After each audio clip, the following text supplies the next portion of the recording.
Hi, welcome to SBR Sports Picks. His name is Jimmy the Bag. My name is Peter Loshak. This is the live show we do every morning, 10:30 Eastern time. Today is Tuesday, October 17th. It was a small slate of games yesterday, so we didn't have a lot of choices, but we are officially both off of a losing day. I was 0-2. Jim, you were 1-1 wait, were you 1-1 on -110? So you were just very slow. Was your losing play?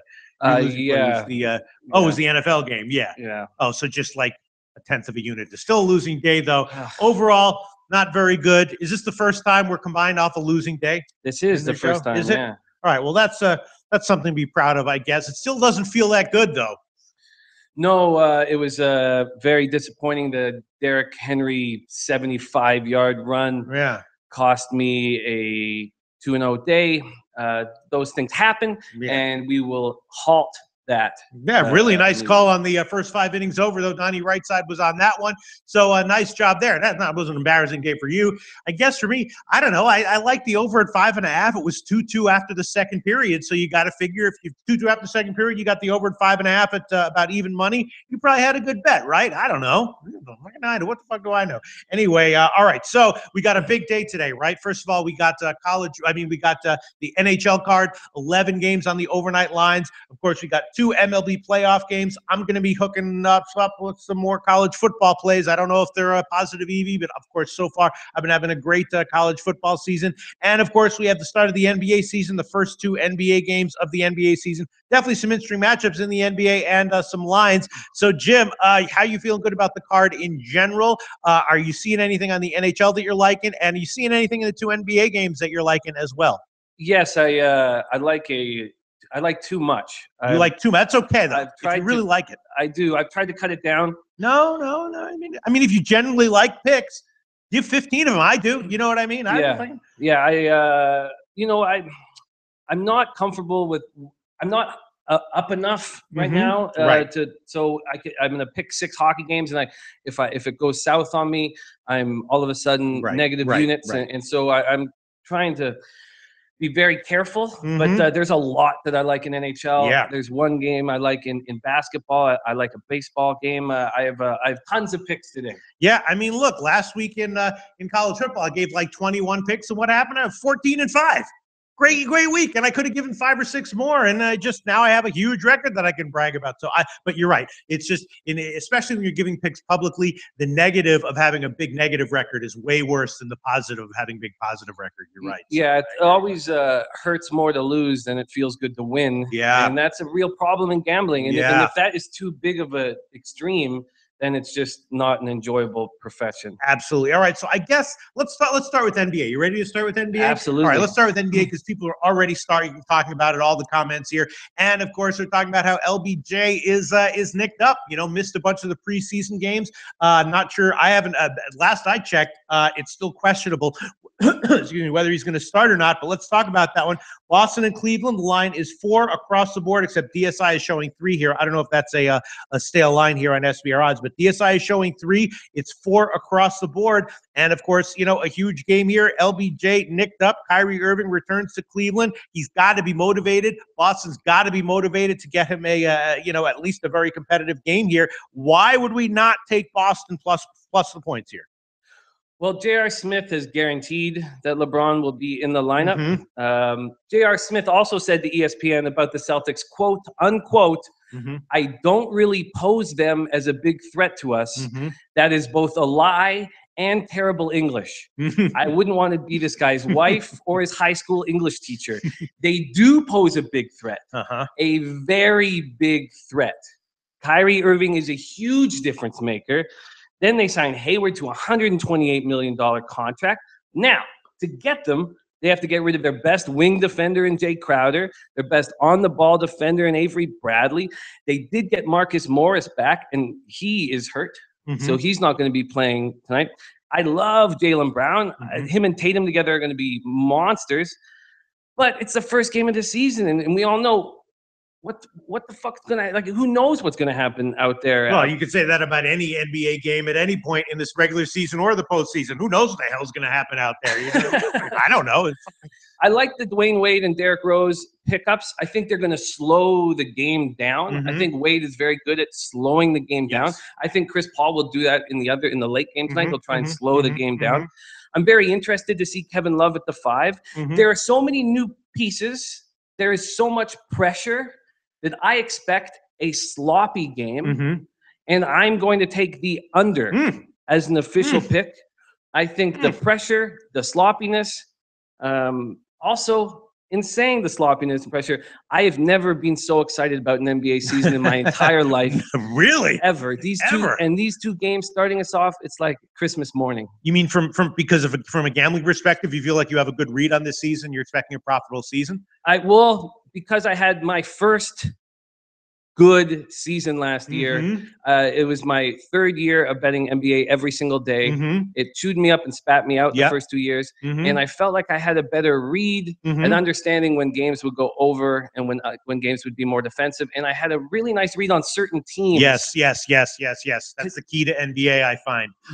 It's that I have a good read on, or bad read, as the case may be, on certain teams, and that defines my whole year. Yeah, and last year was the Memphis Grizzlies. I had a nice read on the Grizzlies, and they gave me a lot of profitable nights, and I've been studying them extensively and hope that I can have that read with them again. All right. But that's my first official pick of the NBA season. I'm taking the under. So you had a profitable year last year in the NBA. I did. Oh, very nicely done. I had a horrible year in the year NBA. This year, I am going to be taking it lightly, and we're also going to be doing a little bit of a division of labor here. So the way NBA is going to go this year, of course, I'm going to be focusing on MMA, college football, hockey, NFL, and everything that I do. And Jim will be the main NBA guy, and I will chime in with whatever I can. I will give picks as much as I can, but there may be some days where I just have nothing, and it'll be all you in NBA, okay? Not a problem. I am nervous about this role. It's not easy, and sitting beside a legend like you, I'm nervous. I will do my very best. I will study my ass off every night. I promise you, I will put in the work, and I hope it leads us to profit after profit and black. I am not nervous at all, but that's only because I've been doing this for so long that my nervousness brain circuits got fried about 6 years ago. So I can't even feel nervousness anymore because I was so nervous for so many years on end that everything just got fried, and now I'm just whacked out. But I'm doing well. I'm finally doing well. All right, Jim. So under in Boston, Cleveland, 212.5, and of course, as always, we will use only a selection of key books, but give you the best line out of all those books. Pinnacle is one of those books. A lot of times they will have the best line, and we will give you under 212.5 plus 100 at Pinnacle, Cleveland and Boston. Someone else I want to. Kent Davies said, Pete, wonderful use of the F word yesterday. Loved it. LOL. Thank you so much, Kent Davies. Yes, we like to give our viewers whatever value we can, be it entertainment value or betting value. And I'm also very religious about should I address the fact that I hinted yesterday that I saw someone who was making SBR videos that I didn't name. It was maybe using questionable odds in my mind, but should I address that? I mean, I'll just very quickly address that just because people asked about it. The only reason I mention that is because for me, using market lines that are not stale is a religion. It's my religion, and you know how religious people are. Like if someone else does something that violates their religion, you're like, you're going to hell. You're going to hell. You know what I mean? So when I'm sitting there and I'm seeing someone, a college football game picking like a team like some team where I know the line's like 3 or 3.5, and one guy's saying like, I like this team minus 2.5. I'm like, you're going to hell. You're going, and it rubs me the wrong way. It's like, did you ever see? I don't know if you ever saw that friggin' show. What the hell was that show?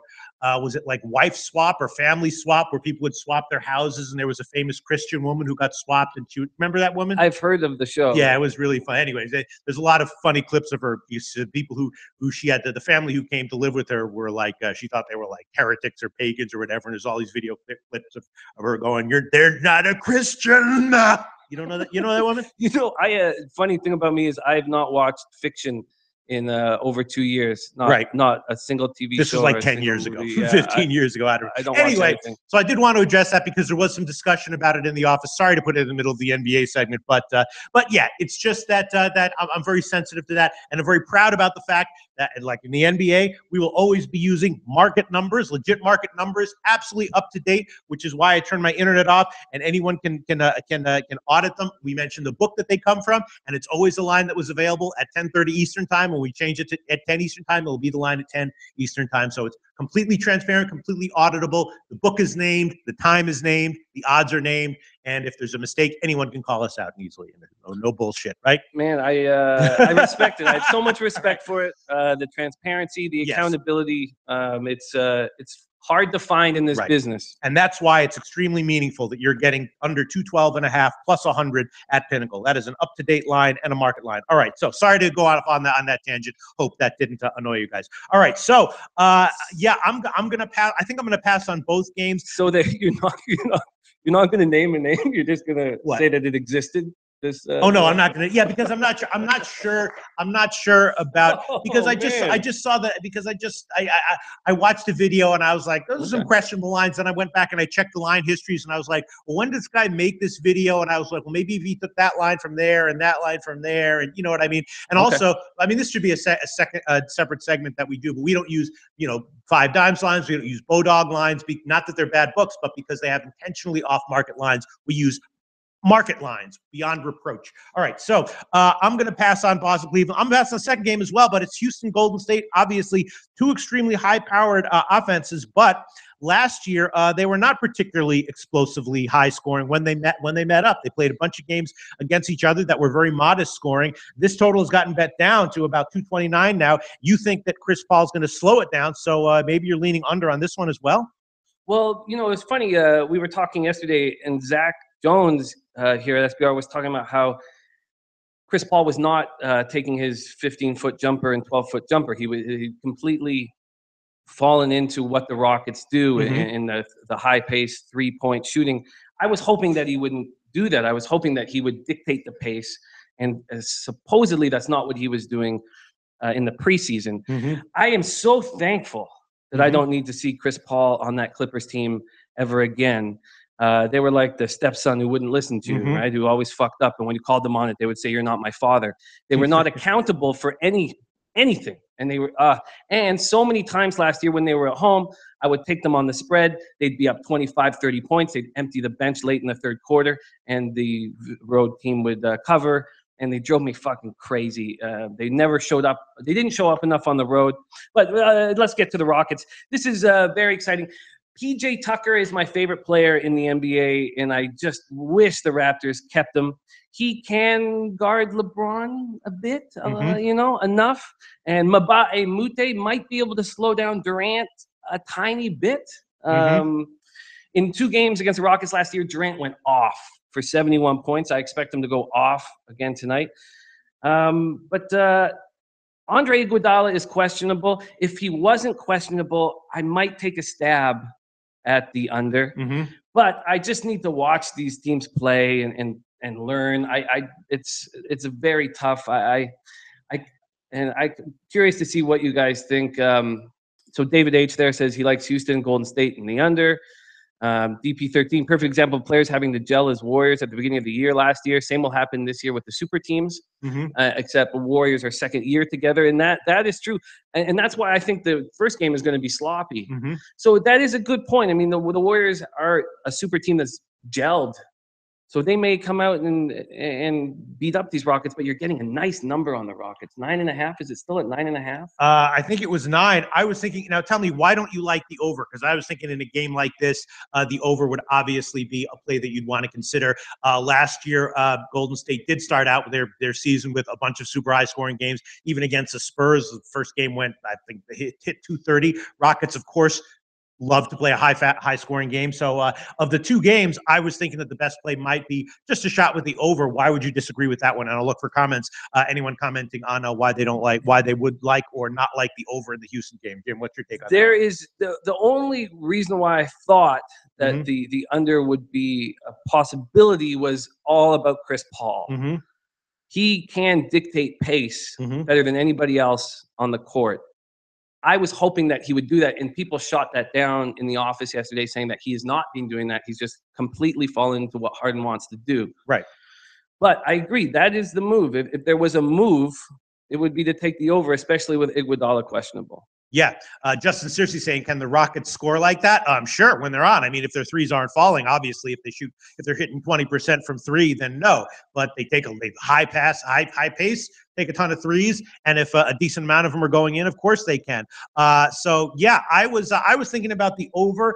I would have a stronger opinion on it but I spent a lot of time yesterday. Of course, it was Tuesday, digging into college football, So I was digging into college football, digging into NHL, and didn't look too hard into these two NBA games. But I'm thinking the over might be the play. Did you read any specific information saying that Chris Paul is going to slow things down here? No. Okay. I didn't. I just, from watching him play over the years, the veteran presence that he provides, he's a very smart basketball player.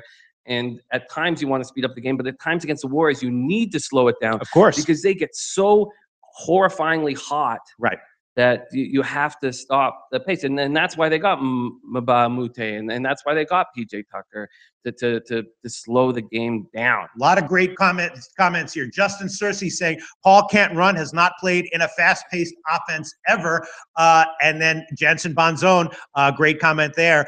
Yes, you want to slow Golden State down. That's great strategy. But here's from Jensen Bonzone. As soon as Golden State is up by 20, forget the slowdown. Good point there. Absolutely. Delta 75 predicting Warriors 117 to 108. So that predicts a push on the side and a very slight lean to the under. Yeah, it's a tough. Tomarino Tomor always does his research. Mr. Research here saying, I hear what you are saying, but Houston played fast with Paul in the preseason, and they are deeper this year. Harden runs the point, prefers to play fast. That might seal it for me, Jim the Bag. I might take the over on this one. You know, I understand why you would. I'm not going to make that move.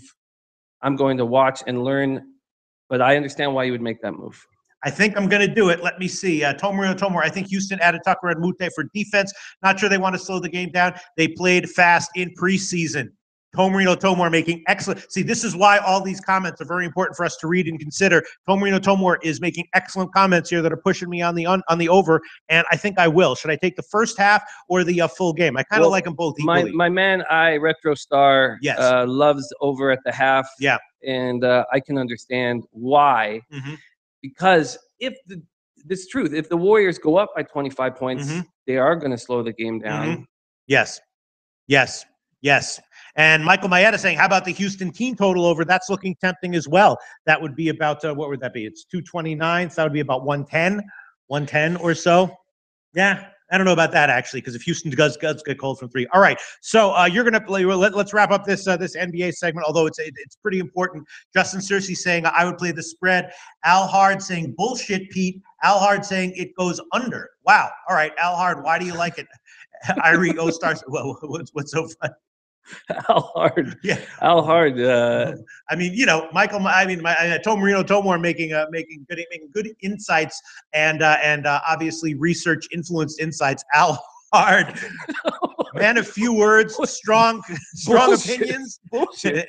What exactly was bullshit there, Al Hard? I think that means that he just strongly disagrees with me, but he's not sharing his reasons, which is okay. Sure. I mean, if I have a big edge in a certain sport, I'm loath to share my specific reasons either. So as well. So let's see. Justin Searcy saying Houston not going to play defense.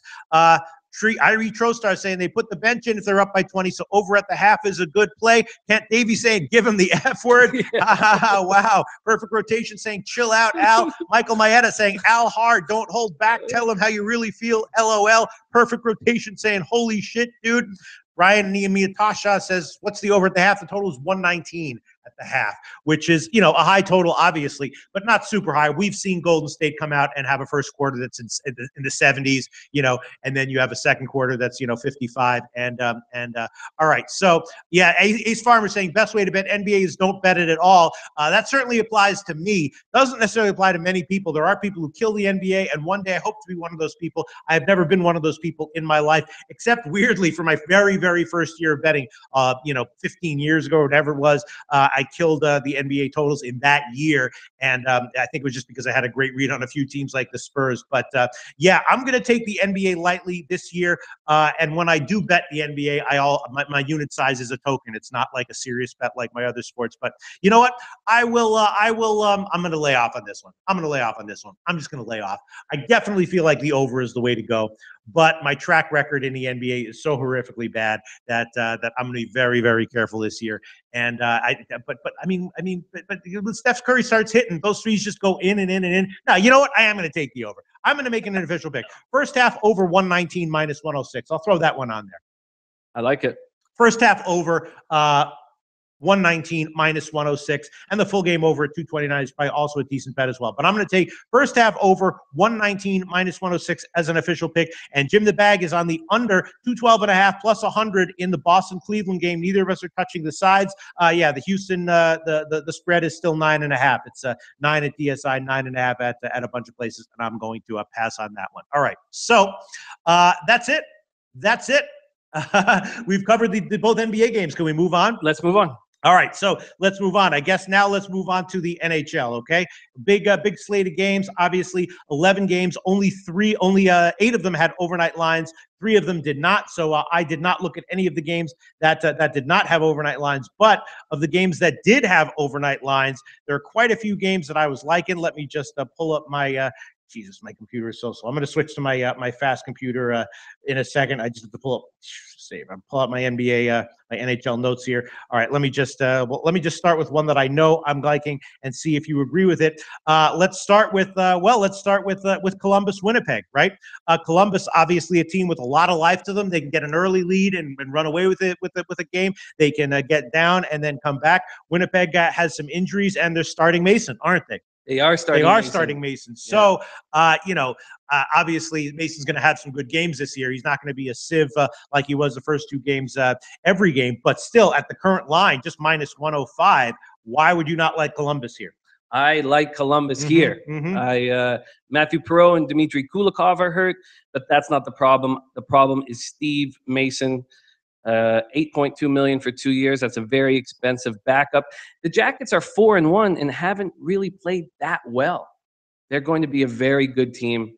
I think the Jets are susceptible here, and I like the Jackets. Yeah, and in general, I like Tortorella teams early in the year when his like, you know, fiery personality you know, makes a difference, and then later on they lose energy and kind of get lethargic.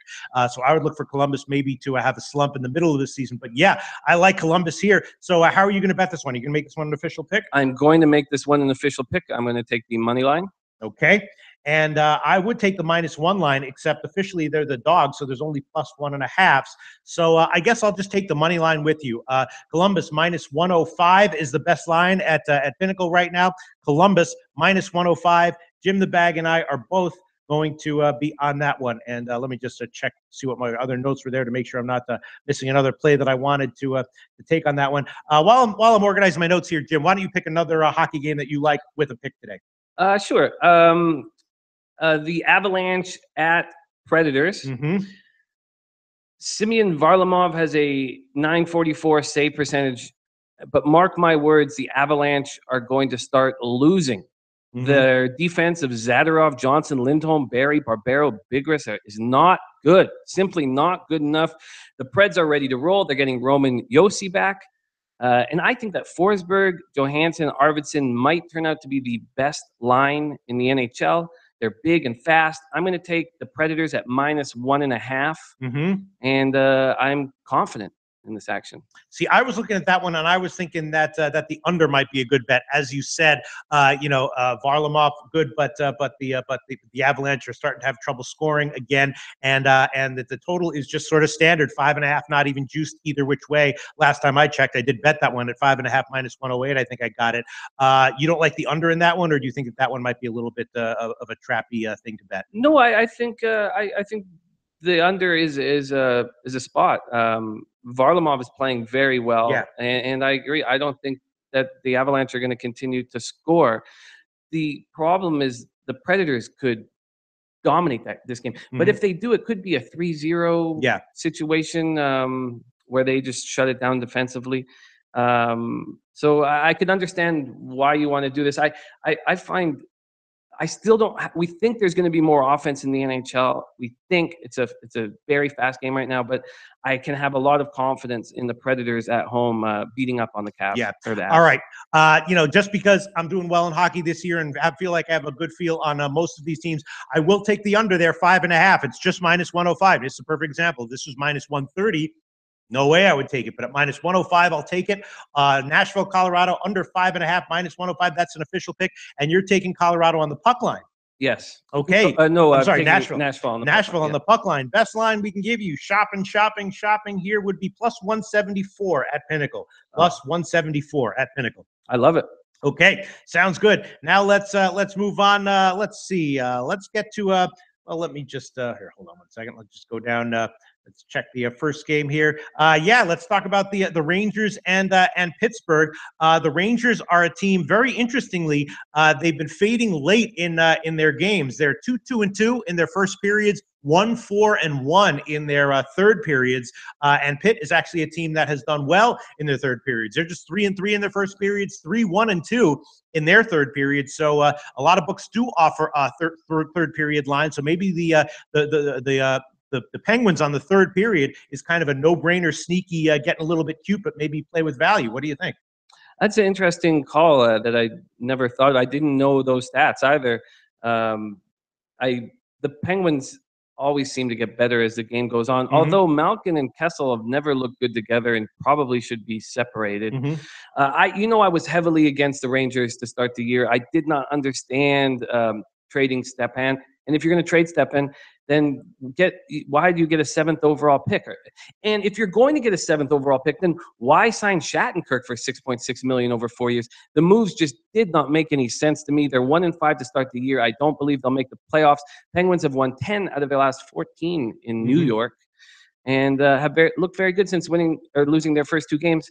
And I am going to take the Pittsburgh Penguins tonight to continue the misery of the New York Rangers. Yeah, that's what I was thinking as well. I wasn't understanding why the line was as low as it is. The third period lines tend to not come out until closer to game time, so those lines aren't out yet. Just something to think about, because the Rangers are clearly fading at the end of games, and Pittsburgh, if anything, is playing better at the end of games. So I was liking Pittsburgh here too, and why would we not like them on the puck line? I mean, if Pittsburgh wins, they probably run away with it a little bit, right? Or not? They're not that kind of a hockey team. Right. They seem to do what is necessary to win hockey games, and they don't have.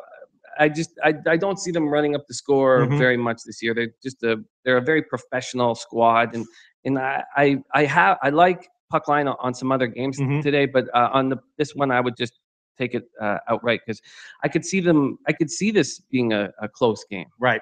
Okay, so you're going to take Pittsburgh on the money line. I am. Best line we can offer you is minus 110 at a whole bunch of places market-wide.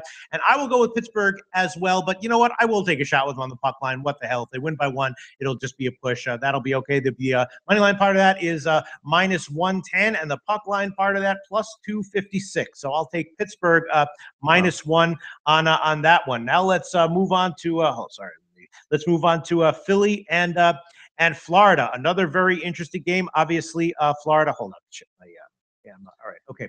Oh, right. The other thing. I knew there was another play I was thinking about. The Rangers team total under. What do you think about that? They're just having a hard time scoring, and I was thinking about the team total under with that one. What do you think about that one? I like it. I think that's a shrewd move. Let me just find the odds here for the Rangers team total. Right. The other one that I wanted to mention was the Columbus team total over at 2.5 going up against Mason. You think that's got to be a great bet, right? Got to be a great bet. As soon as you said that, I feel like I immediately need to add that to my. That's the one, because I have all these picks that I don't want to forget. I'm adding that one on. Columbus Blue Jackets over 2.5 minus 138. Team total over 2.5 minus 138. I'm adding that one on as well as the money line. And the Rangers, it's not 3, but it is 2.5 at plus money, plus 124. You think the Rangers are a good bet to stay at 2 or fewer goals? What was that number again? For what? For the Columbus? No, I love the Columbus. Yeah. I think that's such a great call. But for the Rangers, under 2.5 plus 124. Plus 124 is a good number. Yeah, I think that's a good bet. I think that's a good bet. Yeah, I would like to join you on both of those. On both of those? Yeah, I think they're very shrewd All right, yes. moves. What the hell? We're going to have a lot of picks today, but that's okay. It's a betting show, and if we like our edges, we're going to throw on a lot of bets. There's definitely days where I don't throw on a lot of bets, and that is fine as well. All right, so I'm going to take the Penguins -1 and the Rangers team total under 2.5 plus 124, and Jim and I are both adding on Columbus team total over 2.5 minus 138. All right, now moving on down the Flyers and Florida. Flyers, of course, are scoring tremendously, averaging over 4 goals a game. Not sure why this total is so low. It was 5.5. I jumped on it immediately as soon as I saw it, and it's not even that highly juiced. Why would we not like the over here in Philly, Florida? You're absolutely right. Absolutely right. Also, they just beat the Caps 8-2. Right. They've scored 21 goals in 5 games. But on a side note, I've been waiting patiently for Sean Couturier to be a top-level NHLer. When he was 16, we thought he was going to go #1 overall. Then he had a better season as a 16-year-old, and a 17-year-old dropped to 8th overall. I knew the Flyers had a steal, but it took a long time. He's 24 years old now. By the way, that draft, Scheifele went 7th overall. Goodrow went in the 4th round. Palat went in the 7th round. But Couturier has arrived. Playing with Giroux and Voracek, they are one of the best lines in the league. And the Panthers are having trouble keeping the puck out of their net. Yeah. And Dadonov, the KHLer, has been bumped off that line with Huberdeau and Barkov. They were combined -11 in 4 games. And 38-year-old Luongo will be in goal for the Panthers. I expect him to start the season off well and deteriorate. Brian Elliott will be in goal for the Flyers, and he's better than Mason was last year. But I think the over and the Flyers are good, really good moves right now. You think so? Because I was leaning Florida here. Philadelphia is off the home blowout, and Florida doesn't have a road win yet, so I thought it was setting up for them to be maybe a decent play as a small road underdog. But so I was thinking about, I was definitely liking the over. That's going to be a play of mine, and I was thinking about maybe Florida or the Florida team total over. But you're leaning Philly here. I just don't think you're getting enough. You should be getting bigger number to take the Panthers on the road. I can see if we were getting a bigger number, it would make perfect sense to me. But with the Flyers, right now not getting respected by the books, they might be a real quality team. Okay. Well, I'm going to make the over 5.5 at just -116 at Pinnacle, BetOnline, SportsBetting.ag, and a bunch of places. An official pick. Are you on that one as well, I am Jim? absolutely on that, and I'm also on the Flyers money line. Okay. So we're on the over 5.5 -116, and the Flyers money line. Best line would be -133 at Pinnacle right now, -133. All right, Jim and I piling on the plays, but that's okay. We're both positive on the year, and I'm liking the plays that we are piling on here. Okay, let's move on to the next game. Let me see. Where is the next one? Oh, right. Toronto, Washington. Of course, Toronto has been an over machine, and now they're going up against the Caps. And this game does have a high total, right? Now it's up to a 6.5, I believe. And Washington getting hit with some injuries, right? Some injuries on defense, and so the Caps are having some injury issues. Obviously, Holtby is great, but aside from him, they have some questions defensively. So how do you want to play this one, Jim? Well, is this? If the line was 6, we would say this is low-hanging fruit, and I would call it low-hanging sloot. But it's not because it's 6.5. Right. But I'm tired of being on the outside looking in. The easiest bet in sports has been the Leafs over. This is a high-flying Capital squad. Leafs are allowing 3.8 goals a game. I'm tired. You trust him to score on Braden Holtby? He's been great this year. He's been great this year. There's no question about that. But this is going to be a high-octane offensive game. Actually, it's only 6.5 at a few places. The other places, it's 6 juiced. So it's 6 minus 131. I'll take. I said I wouldn't take the minus 130s and over-unders anymore. I think you just said you weren't going to take them on unders, not on overs. You're right. You're right. You're right. I mean, if you're a believer in just the Toronto team total over, then in the over because of Toronto, the Toronto team total over is just 2.5 minus 140. You think they can put in 3 goals on Holtby? Because if you don't think they can put in 3 goals on Holtby, then an over you're going to need the Caps to be scoring. Yes, and I do think the Caps are going to be scoring. You know, the Leafs have proven that they can't play defense at this point. What do you think the better move is, to take the 6 with the juice, or to pass, or to take the 6.5? Because I'm tired of being on the outside. Oh no! I would definitely take the 6 with the juice rather than 6.5. That's what I'm going to do. I'm going to take definitely. Over 6 with the juice. You're going to take that one, huh? Yeah. Minus 131. All right, Jim is taking the over in Toronto and Washington. That's the way I was leaning, but I'm going to think about that a little bit more, and I'm going to hold off on that one for now. Let me see. Hold on one second. Yes, that's right. Okay. All right. And then the next game is another one that I was thinking about betting. I actually did bet it and giving it as an official pick. Vancouver against Ottawa. Obviously, Ottawa gets Karlsson back. That's going to be a huge boost for them. The home crowd's going to love it. Vancouver obviously having issues scoring once again. And this is another one. Don't overthink it. Ottawa on the puck line. I'm going to take a -1, right? Absolutely. Don't overthink it. Right. Don't overthink it. Ottawa minus 1.5. Absolutely. All right. So I'm taking Ottawa -1, and you're taking them -1.5. Yes. Okay. So the -1 line for me, the money line part. Wow, it's up there. -180 at the Greek, and the puck line part of that will be +165 also at the Greek, and that will be the line that you get on that one on the puck line.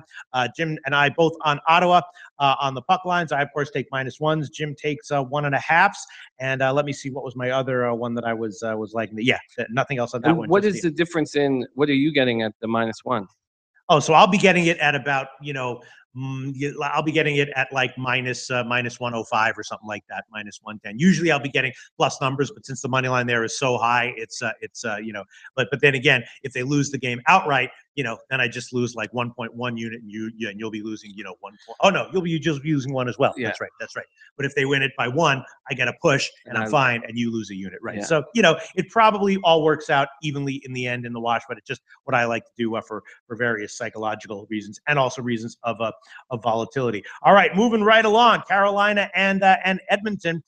This is another game that I was thinking that I was leaning to the wait, let me find my notes on that one again. Yeah, leaning to the under on this one as well. The Oilers, bunch of injuries now, and they have McDavid, and maybe leaning on him a little bit too much. Not necessarily clicking offensively without him, and Carolina's offense has been completely stalled out. We're getting just another line here, 5.5 without big juice either which way. And again, I'm liking the under. What do you think about that one, Jim? I think that's a good call. Draisaitl's hurt, and the Oilers have no forward depth. The concern I had, and the reason why I didn't take it, was just Cam Talbot. Pulled in 2 of his last 3 games. And my assumption is that he'll be better here. Do you think that's a very, very dangerous and wrong assumption to make? No, I get that assumption. I just feel like it's early in the year and I need to see it. He's got a lot of pressure on him because the Oilers were so highly regarded coming into this season. Now, you're right. This is a spot where this makes sense. When are the Hurricanes going to start scoring? Are they not going to start scoring? I thought their defense was, I took a closer look at the depth of their defense. I love Hanifin and Falk on the back end, but Slavin, Pesce, Fleury, and Dahlbeck, I had to look them up to know who they were. It's with Hanifin and Falk, I thought they had such a great base to build a defense, and they need to put a couple of veterans back there to take the pressure off those 2 kids. I can understand why you would take the under. It makes sense, but I just don't trust Talbot, and I want to see it before I start hammering this under with the Oilers being hurt. And Edmonton could explode offensively here unexpectedly, and if that's the case, it'll go. All right, I'll hold off on that one for now. I will hold off on that one for now. Then the Buffalo-Vegas game, I actually didn't have time to look into that one. Do you have anything to say about that one, Jim? Well, we've been wondering when is it the right time to start fading the Knights, and we all know how bad the Sabres got me early in the year. Vegas is 5th in goals against and 3rd in penalty killing percentage. Now, the Fleury's out with a concussion, and Malcolm Subban is in, and he looked great against a Boston Bruin team that he wasn't good enough to play for after they drafted him in the first round 2014. He started 2 games in 4 years and was put on waivers. He had so much. He wanted to prove them wrong so badly. And we see athletes step up like that often when they have so much to prove. Will there be a letdown now that he's playing the Sabres? I think there will. I think it's time to start fading the Knights. And I was lucky to have waited after that Boston game.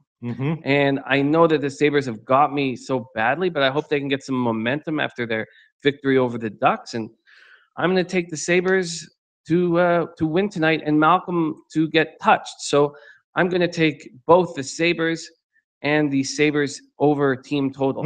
All right. Well, the best line we can give you for Buffalo would be at betonlinesportsbetting.ag +102, +102. And for the Sabres team total over, we're just using Pinnacle lines here. Over 2.5 -127. Over 2.5 -127. All right. So we've covered all the 8 games that had overnight lines. I'm just going to tally up all the picks here that we've given so that we can review them and make everything clear. Of the games that didn't have overnight lines, did you look at any of them, and do you have anything to say about any of those? Yeah, I do. I believe I only have one pick. Okay. Yes, because it's the Sharks Habs. I'm not making a move on this. They both look awful, which we talked about earlier already in the season that we thought they were going to be bad teams. Carey Price has a 3.45 goals against average, 885 save percentage. Martin Jones, 3.92 goals against average, 881 save percentage. They both look bad. Brent Burns, 151 points over his past 2 seasons. He has 1 point in 4 games, and maybe this is a sign of the future, as it might not be an aberration. He's got 10 points in his last 26 games. The Sharks' leading scorer is Kevin LeBanc, 11 goals in 59 career games, a 6th-rounder. I mean, these teams are bad, but I'm not making a move on that game. I'm also not making a move on the Coyotes at the Stars. As you know, I think Hitchcock's philosophies are old school, and while the penalty killing will improve, Ben and Seguin are going to hate coming to the rink every day. Antti Ranta is hurt, so Coyote fans have Louis Domingue waiting in the wings and 862 save percentage. If Hitchcock wasn't coaching the Stars, I would take the Stars team total over and the over in this game, but I just can't trust this team. So I'm not making moves on that game, but I am making a move on the Lightning at Devils. I'm making 2 moves on this. The over. I'm taking the over for sure. Vasilevsky's played every game this year, and Peter Budaj is in goal. And I trust Peter Budaj like I trust Costa Rican tap water. The Devils are scoring goals. They're scoring goals, and that helps. And Kucherov has 7 goals in 6 games. He's only the 4th player in NHL history to score a goal in all of his 6 games, joining Lemieux, Yzerman, and Tkachuk. I like the over, and all morning I was thinking, do I take the Devils in this? What is the line on the Devils? On the Devils would be plus. Actually, bookmaker is +110. Yeah, it's just not enough. Just not enough, huh? It's just not enough for me to pull the trigger there. But I am going to take. I think the Lightning are going to be a very good hockey team. But I am going to take the over. 5.5. The best line would be -114. Yeah, I did not even look into this game one bit. But as soon as you mentioned, I thought, oh my God, the over's got to be a great play in this one, right? Why would it not be? Absolutely. Why would it not be? Absolutely. Lightning on the second half of a back-to-back. Peter Budaj in goal. Devils have good mojo in the dressing room. Will Butcher is a great puck-moving defenseman. He was a Hobey Baker Award winner. He has 8 points, 5 power play points in just 5 games. Yeah. All right. Well, I will hold off on that one just because I'm just going to. God, no, that is probably a great play, right? That you love that one a lot. I loved it. It was when you asked me to pick what my favorite play was, I was deciding between the Lightning at Devils and the Preds at -1.5. Okay. All right, I'll go on that one with you as well. Tampa Bay, New Jersey, over 5.5, -114. Okay, so let's review. Here are all of our picks, right, Jim? Yep. Correct me if I'm wrong. Cool. Florida and Philly, we are both on the over 5.5, and you are on the Philly money line, right? Sorry, I got all these. Yeah, we got so many games. It's all going on here. Okay, yes, over 5.5 and Flyers money line. Yes, Toronto, Washington, a pass for me. You are on the over 6 at -131. Yep. Pittsburgh and Rangers, you are on Pittsburgh and the money line and the team total over. I'm on Pittsburgh and the Rangers team total under, and I am on Pittsburgh -1 and the Rangers team total under. Ottawa, Vancouver, you are on the Ottawa puck line, and I am on Ottawa -1.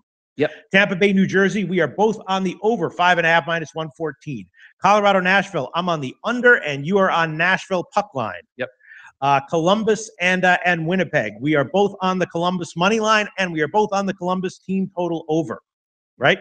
Yep. Arizona, Dallas pass. Carolina, Edmonton pass. Buffalo, you are on the Buffalo money line, right? And the team total over. And the team total over. And then Montreal, San Jose pass, right? Yep. Okay, that's our breakdown of the 11 NHL games. They threw 11 games at us in the midst of the start of the NBA season and in the midst of the heart of college football season, but we covered them all. We got a whole lot of picks here, Jim. We might come back here tomorrow looking like champs. There's a chance we could come back here looking really, really stupid. More likely than not, we'll probably be slightly up or slightly down, which will be okay. We've had a good start to the year. Great start to the year. Are you kidding? This is a lot of games. Which is concerning, but I liked so many of them so much, and I believe we will come back here up. I like them as well. I just hope I don't get burned on that last-minute play, throwing on Tampa Bay, New Jersey over with no research, but I'm okay with that, right? You think I'm fine? Oh, yeah, I think it's a great spot. There's a reason why Vasilevsky played every single game to start the year. If they trusted Budaj, he would have already started the game. Okay, sounds good. All right, now let's move on. It's a long show, but we got a lot to cover. We're going to cover baseball very quickly, and then I will give some college football picks that I'm adding on to my overall record, and then we'll wrap the show up. Let's look at it. Baseball, obviously, let's see. The first game is today, obviously, the Houston game, McCullers against Gray. Obviously, the Yankees got a big margin win yesterday. Gray is starting here against McCullers. Houston is a small underdog. I don't know if I want to add this one onto my official record, but I would definitely be leaning Houston here as a small underdog. Gray against McCullers. I hit with the first 5 over yesterday, and I'm going to hit with the first 5 over. I hope to hit with them again today. If I was AJ Hinch, I would have gone with Brad Peacock. It's hard to have faith in McCullers, and I understand why a manager would. I mean, you're going to ride McCullers for years, and you don't want to break his spirit, I guess. I don't know. I would have gone with Peacock. McCullers went 0-3 with an 8.63 ERA in his final 8 starts. Gray didn't look great either down the stretch. He's 2-4 with a 4.54 ERA in his last 6 starts. I know that players not named Altuve and Correa are 6 for 66 in the series, but I like the first 5 over again. The Yankees bullpen is lights out.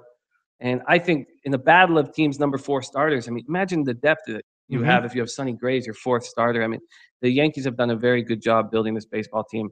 And but I'm going to take first 5 over an official pick, and I'm up in the playoffs, sitting beside Pete, and I hope to continue it.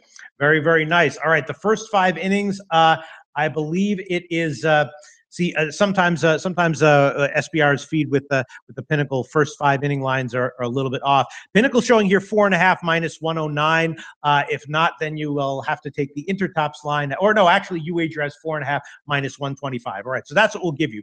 We'll give you 4.5 -125. Except I will go back and check to see if this Pinnacle line is for real, and if it is, then you'll get that one 4.5 -109. Okay. Just because I know that SBR has been a little bit glitchy with Pinnacle first 5 numbers in baseball season, and that one is so off of the rest of the market that I'm a little bit suspicious of it. But at worst, you'll get 4.5 -125, and that's a UWager line. And for anyone who has 5 dimes, we don't use 5 dimes because they are intentionally off market, but it's -122 there, so that's a nice line. We'll give you -125. And some of the talk in the forum is with me. My man Michael Robertson hit with the over 5 yesterday as well. And Thomo says Gray's September ERA is very high the last 3 years. He was horrible last start. Thomo thinks he's wearing down. I think this is a good play. Okay, sounds good. I'm going to pass on both of these just because I'm so involved in college football. I'm going to give a bunch of college football picks right after this segment. Then we got the Dodgers, Darvish and Hendricks, a very close line here. Slight favorite. The Cubs are a slight favorite. You have anything to say about that one? Yeah, I like the under here. Mm-hmm. Hendricks hasn't pitched against the Dodgers all year. That benefits him. And then last year in 2 NLCS starts against the Dodgers, he gave up 1 run, 5 hits over 12 and 2/3. I think that when you get a second chance to go at Hendricks, your success rate goes up because he doesn't throw. He's a location pitcher, and I think that first start. If we see him again in this series, I will fade him. But I think that obviously we've seen how well Darvish is pitching. Better than I expected him to be honest with you. 2 earned runs in his last 4 starts. That's impressive. And another reason why I like the under is that the Dodgers don't hit well without Seager in the lineup. He's an important cog. And so I'm going to take the under as an official pick. I don't like that one, Jim. I hear you. I don't like that one, Jim. That makes me very, very nervous. I would just implore you to take 3 seconds right now and just think about whether you really want to go with it. You know, I do really want to go with it. I do really want All to right, go with it. listen. But please illuminate. That's a game that could easily go over with the bullpens. Darvish and Hendricks. Darvish especially can be inconsistent. One of those guys gets hit. This game's going to go over.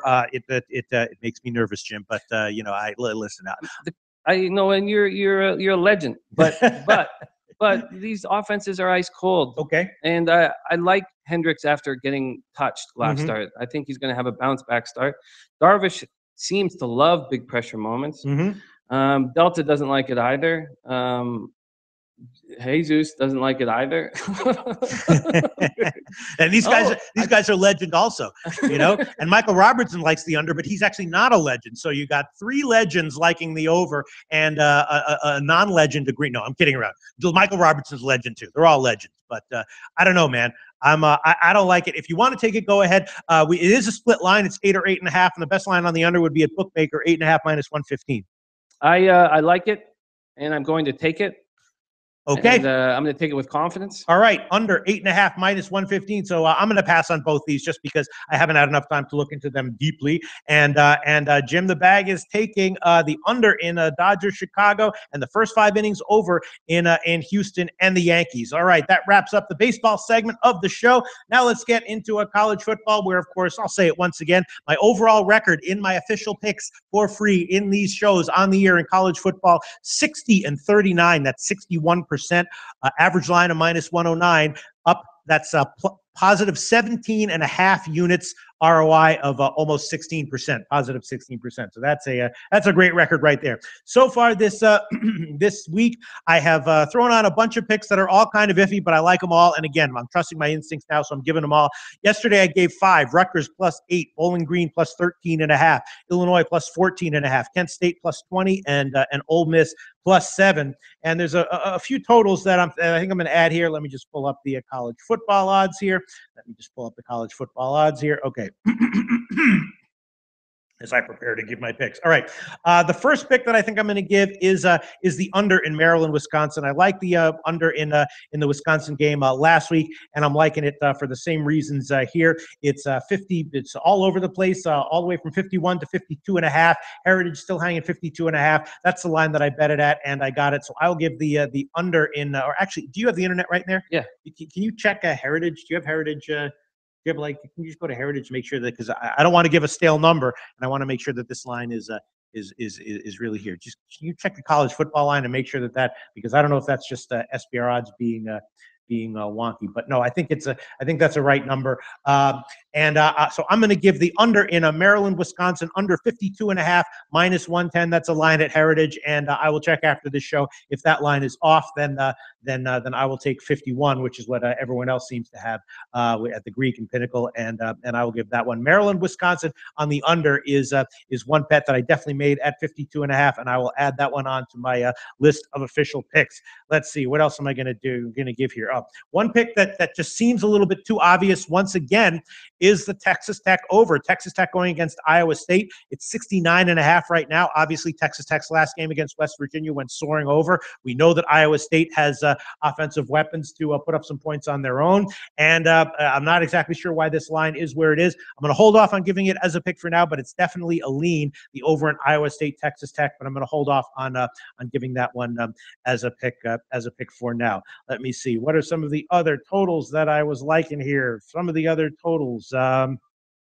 Oh, yeah, that's right. The Louisiana Tech under. I like the under in a Louisiana Tech Southern Miss, just kind of a standard play. That's a 55.5 across the board. So I'll take that one at Pinnacle. Under 55.5 minus 107. Southern Miss and Louisiana Tech. Louisiana Tech, of course, playing a much better defensively this year and does not have the kind of high-powered offense that they had in years past. And I think that one is just a little bit too high. I'm also leaning under 59.5 in the LSU Ole Miss game. I know that Ole Miss obviously has an explosive offense, and LSU can have a little bit of a leaky defense. That one I'm going to have to do a little bit deeper research into today as well. I'm definitely leaning under. I hope that I don't do my research, wind up liking the under, and then come back tomorrow morning and it's 56. But if it is, I'll just deal with that. It's definitely a lean. I'm going to hold off on that one for now, and I'm going to look into it more. Michigan, Penn State. I'm definitely leaning Penn State minus the points, and I'm definitely leaning the over at 42 there. It's a very, very low total, and Michigan and Penn State can play some very slow down games, but we know that Penn State can put up some points this year, and it's a very, very low total, so that's another one. I'm going to have to look into that, but it's just going to be a lean for now. But I'm definitely leaning over 42, and I did bet that one. Let me see what else is there. Also leaning under in Kansas TCU. Kansas was one of my wrong calls last week, and they scored no points against who is it? Oh yeah, Iowa State. And TCU, of course, got a very a solid, low-scoring, defense-oriented game. And this week, again, as a massive favorite, I think we're going to see roughly the same thing. I don't think that TCU is going to be motivated here to put up the points. So I'm leaning under on that one. And that one I will give. That one I will give for now. I'll throw it on if I look into it deeper and later on decide that I don't like it, I'll take it back. But Kansas TCU under 59.5 minus 107. That's another play that I am definitely adding on. And I'm also leaning under in the Colorado-Washington State game. It's 56.5. Washington State's offense definitely stalled out last game, and I think they might have some similar problems here. I'm going to hold off on that one, but that's also a lean. So as far as totals that I'm adding on, I guess we'll just add on 2 for now. Kansas TCU under, or no, 3 for now. Kansas TCU under, the Louisiana Tech under, and the Maryland Wisconsin under. Let me just review what are some of the others that I was leaning towards. Yeah, again, Texas Tech over is definitely a lean, and that's it for now as far as totals are concerned. Now, as far as sides are concerned, there's 2 other bets that I made. I did bet Toledo at minus 14, and I also bet, let me see, what are the other ones I bet? Toledo at minus 14, Virginia at minus 7, I bet, Miami, Ohio at minus 3, and Ball State at plus 3. I bet all of those, and I will actually I'll definitely give Virginia right now. I will definitely give Miami, Ohio right now, and I will definitely give Ball State right now. Let me just find the best current lines, because as you know, Jim, we don't use any stale lines at all. If I bet a line last night and it's a worse line now or a better line, I get the line that's available now. I do that, Jim. All right, so those are 3 picks I'm definitely going to add on to my, by the way, is this boring for you, hearing me just like list a bunch of college games? No, not at all. Not at all. It's going to help my bank account, I believe. Yeah, I mean, look, if you want to, I could have a week where I blow up and have a horrible record at any time, but, I'm doing what I'm doing, and I have confidence in it. All right, Virginia over Boston College. Boston College, of course, off of the big upset win over Louisville. And they are a good team, but Virginia's a good team as well. I took them against Duke when the line moved against them, and I was right on that one. And I think they should have the edge here against Boston College. Minus 7 plus 100 at Pinnacle is the best line there. So I'm adding that one on there. And then Miami, Ohio against Buffalo. I think this is a down spot for Buffalo. Miami should be good enough to get a win. Minus 3 plus 100 at Pinnacle. That's a line there. And then Ball State against Central Michigan. I think their numbers have been a little bit illusory as far as their true capabilities are concerned, and I think they're more likely than not to pull out a win here. So I will take Ball State at +3 -115 at betonlinesportsbetting.ag. So those are 3 sides that I'm adding, 3 totals that I'm adding, a bunch of leans that I gave, and then I'm really liking the Toledo one. I gave it at 14. I have to do just a little bit more research into it to make sure that I like them given that many points as an official pick publicly, but that's definitely a lean. So there you go. 6 more picks added onto my college slate this week. That brings it to 11. A whole bunch of other leans that I got, and now I think we can wrap up the show. Jim the Bag, this has been an hour-long show, but look, we've covered 11 friggin' games in NHL. We covered the NBA season starting, MLB in the heart of the playoffs. I threw on some college football plays. So look, there's a lot of crap to cover, and damn it, we're going to cover it, right? Yep, and we're making money. So. And we're up on the year, exactly, which makes it all worthwhile and puts us all in a good mood as we're covering it for an hour. So there you go, an hour's worth of free sports betting picks for me and Jim the Bag. Thanks so much to intertops.com. Come to sportsbookreview.com, damn it, and find out which books you want to use. And use all the free resources that we have at sportsbookreview.com. Right, Jim? Absolutely. Thanks so much to all of our commenters. Thanks so much for all of the insightful and useful comments that put me on the over in the Golden State game and other bets. And we will be back tomorrow for the Wednesday card.